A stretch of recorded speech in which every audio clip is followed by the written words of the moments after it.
Hi everyone, welcome to Yoga with Heini. I'm Heini, and today we're going to talk about Ujjayi breath. Let's get started.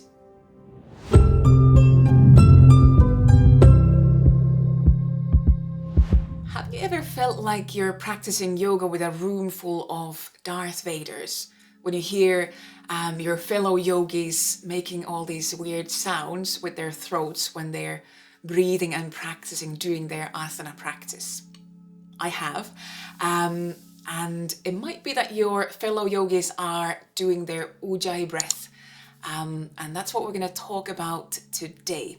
The word Ujjayi is Sanskrit and it could be translated as victorious breath. It's a breathing technique.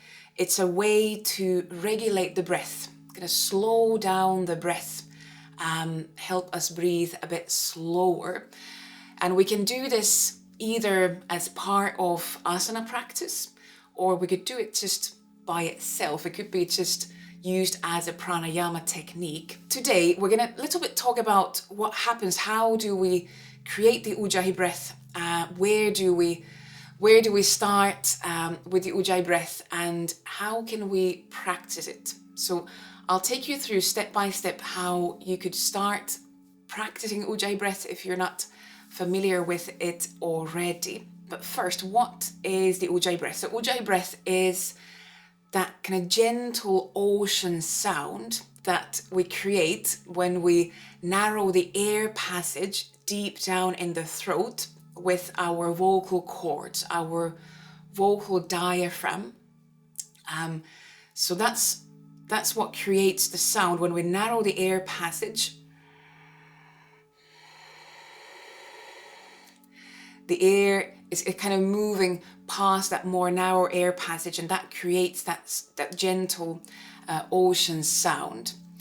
And you could use Ujjayi breath as part of a more active, dynamic asana practice with what we call bandhas, kind of body locks. So basically with core support. Ujjayi breath can be a very kind of key component of core support. It's a very, very good way to activate and support the core when we do a more dynamic, active practice. But you can also use Ujjayi breath as part of a more relaxing practice, maybe yin, even restorative yoga practice. So it could be just a very gentle narrowing of the air passage to help you slow down the breath, help you hear your own breathing, because there is really something very calming, something very relaxing when you can hear your own breath, when you can hear that soft, calm, slow rhythm of your own breath. So we don't necessarily need to use bandhas and core support when we do our Ujjayi breath. As Bernie Clark, one of very famous yin yoga teachers, talks about Ujjayi as the ocean breath. So we could have that gentle ocean sound on the background of our yin practice as well. How do we get started to practice Ujjayi? We'll do it in steps. When we do our Ujjayi breath, kind of the end result, I would suggest breathing in and out through the nose, but we'll start by exhaling through the mouth. I think that's the easiest way to start just kind of feeling and figuring out what to do when we start creating that Ujjayi breath. So it's a very, very subtle action. It's a very subtle narrowing of your vocal cords deep, deep down in the throat. And we don't need to tense our neck, our throat muscles, these external muscles. It's a very, very subtle action. But just be mindful that in the beginning, if you're new to it, you might be using too much muscular effort, and that's very normal. I remember when I started in the first place practicing Ujjayi, my whole throat and neck were really quite stiff and sore because I was just kind of trying to find the action. So if you start to feel stiff in the neck, a bit tired in the throat, in the beginning, that's very normal. Just encourage yourself to do less. Do a more subtle narrowing, subtle action in the vocal cords rather than these more external neck muscles. And start with a shorter practice, and then you can slowly increase the length of time that you practice. So let's get back to the practice. So what we're going to do first is imagine you have a mirror or a window, and you're trying to mist that mirror. You're trying to mist the window, maybe to clean it. Yeah. So try that a couple of times.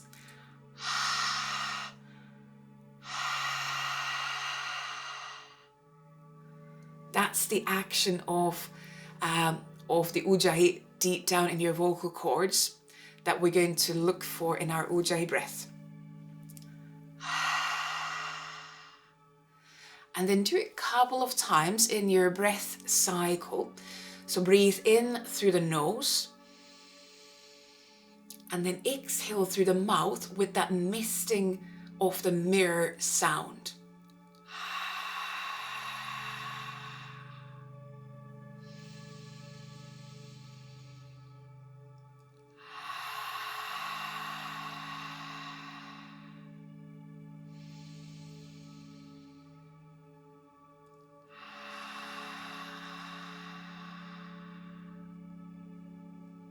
Yeah, that's the first step to Ujjayi. When I practice this with kids, they love doing it with their mouth open, and they call it the dragon breath, like they're breathing fire. And that idea really goes together with the Ujjayi, because Ujjayi breath, it can start to build up heat in your body as well. And that's why I like the idea of dragon breath. We're breathing out fire, because when we are doing this kind of Ujjayi breath, your diaphragm, that biggest breathing muscle, it is working a bit harder when you are breathing in through that narrow gap. So it's kind of drawing the air in a bit more. So it needs to work just a bit harder to bring in the inhalation. So we start to build up heat inside the body as well if we do Ujjayi as a kind of more active part of an active practice. But let's get back to the practice. So we've done the first step, inhaling through the nose, just a normal breath. Don't think about the Ujjayi when you're breathing in, just breathing in and then exhaling with misting of the mirror breath. That's step one. Step two is to still use just your normal relaxed inhalation, but now try to do the misting of the mirror breath, mouth closed. So now you're exhaling through the nose, but the same idea of misting the mirror.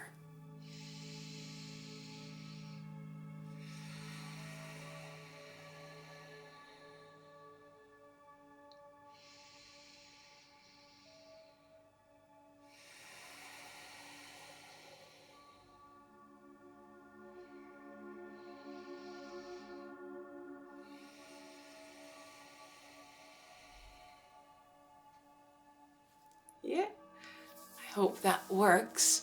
And I must say at this point, when I'm teaching it to you like this, I'm doing a bit more forceful, a bit stronger Ujjayi breath than I would normally do when I'm just practicing. So I would encourage that we find that gentle Ujjayi breath. It doesn't need to be that Darth Vader. My teacher says that if you can hear your own Ujjayi, that's plenty enough. Your neighbor, the person on the next mat, doesn't need to hear your Ujjayi. If they do, you might be doing a bit too strongly, with a bit too much force. So it's plenty enough if you can hear your own Ujjayi breath. The whole room doesn't need to hear you, so you don't need to become a Darth Vader when you do your Ujjayi breath. So that was step number 2, normal inhalation, and then misting of the mirror exhalation, mouth closed.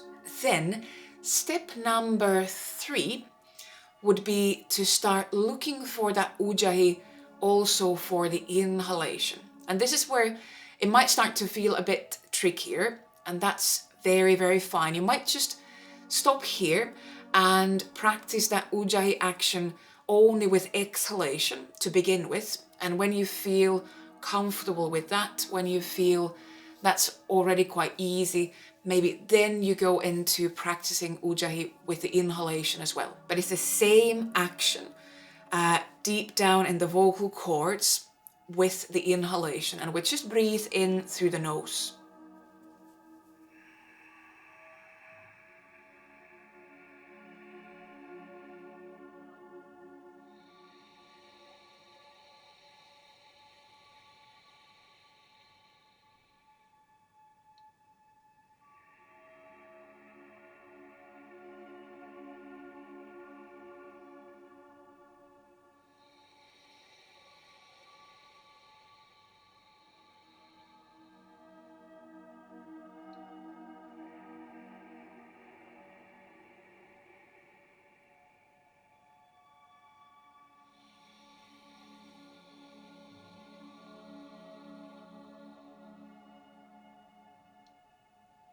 There, that was 3 rounds inhaling, exhaling with the Ujjayi breath. And again, that's a bit louder, a bit stronger than I would normally do.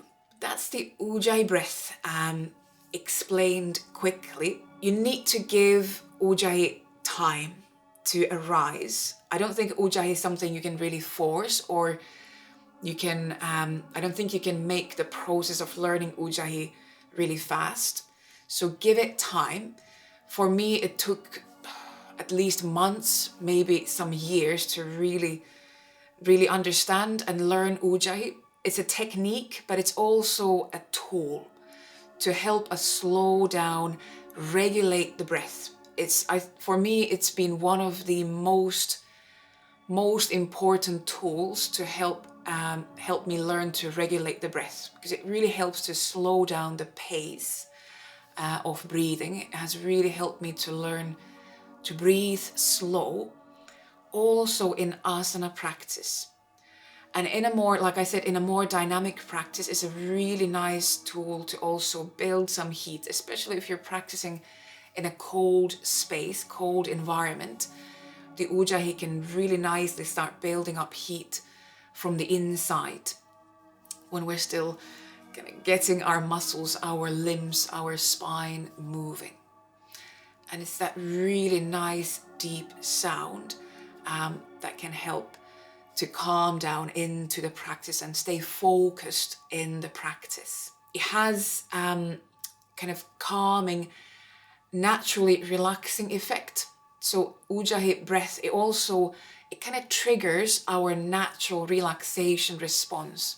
And it's been really quite interesting to work with people and people who have never been taught Ujjayi breath.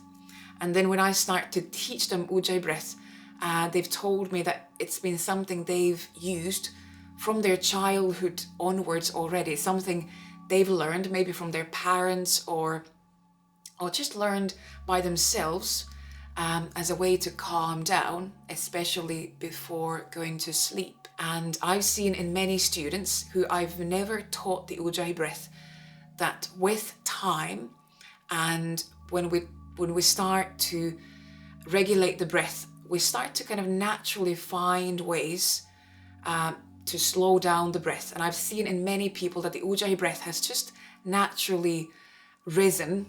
They've just started to practice Ujjayi breath by themselves without me ever teaching them Ujjayi breath. So it's kind of body's natural way to also start to regulate and slow down the breath.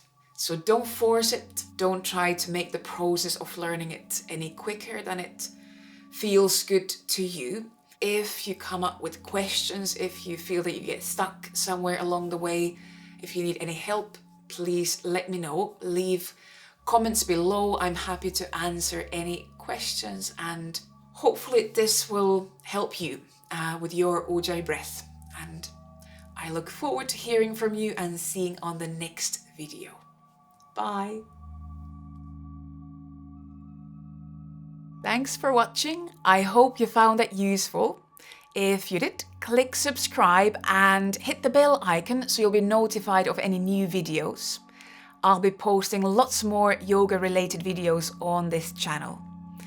I also teach online yoga classes, and if you're interested in those, you'll find more information in the description box below and on my website. I'll see you on the next video. Bye.